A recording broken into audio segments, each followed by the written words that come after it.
வணக்கம். வினோதமான இந்த உலகத்தில் எத்தனை விதமான இறப்புகள் நடந்து கொண்டிருக்கிறது.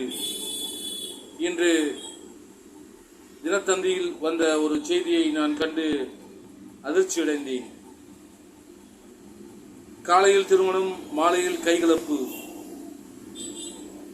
திருமணமான தம்பதிகள் இருவரும்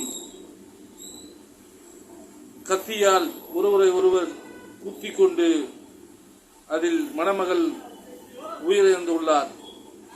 மணமகன் மருத்துவமனையில் அனுமதிக்கப்பட்டுள்ளார்.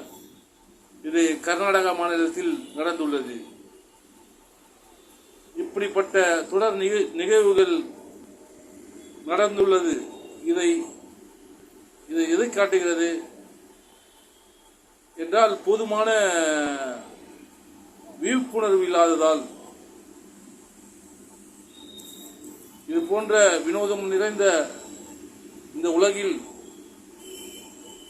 இது மாதிரி அற்பத்தனமாக சில உயிரிழப்புகள் நடப்பதை நாம் அன்றாடம் பார்த்து கொண்டுதான் இருக்கிறோம். மேலும் வினோத செய்தியுடன் நான் திரும்பவும் உங்களை சந்திக்கிறேன். நன்றி.